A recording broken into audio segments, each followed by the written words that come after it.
मान्य आहे ते सांगा। आमच्या शेतात सर नकाशावर 21 फुटाचा रस्ता असून पुढच्या व्यक्तीनं बंद केलाय। जून महिन्याच्या 11 तारखेपासून आमची शेती पण बंद आहे।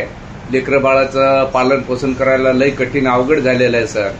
आणि प्रशासनकडे पण 3-3, 4-4 वेळेस आम्ही तक्रार दिली तरी कोणी आमचं गैर धरत नाही, कोणी आमचे शब्दाला मान देत नाही, पण कोणी येत नाही सर। त्याच्यामुळे फार कठीण समस्या आहे सर। आता आमचं म्हणणं आहे की शेतात मरण्यापेक्षा तहसीलला येऊन जर मेलं तर चांगलं होईल। त्याच्यापुढे आम्हाला काही कळणार सर। शेतकरी आहे, शेतीशिवाय पर्याय नाही आम्हाला जगण्याची।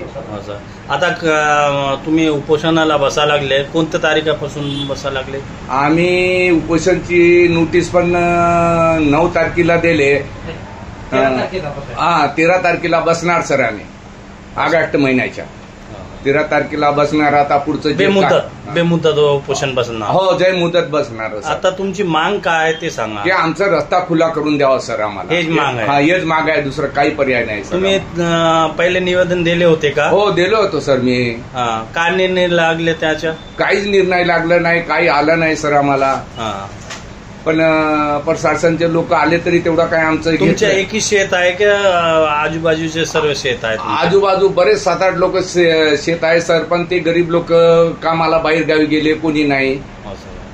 पण आम्हाला शेतीशी पर्याय नाही सर। आम्हाला तिथं जाणं, शेतीमध्ये हे करणं योग्य आहे आम्हाला। याच्याशिवाय दुसरा काही येऊ शकत नाही सर। 1 वर्षाचा आमचा पण पीक पूर्ण वाया गेलं सर आता।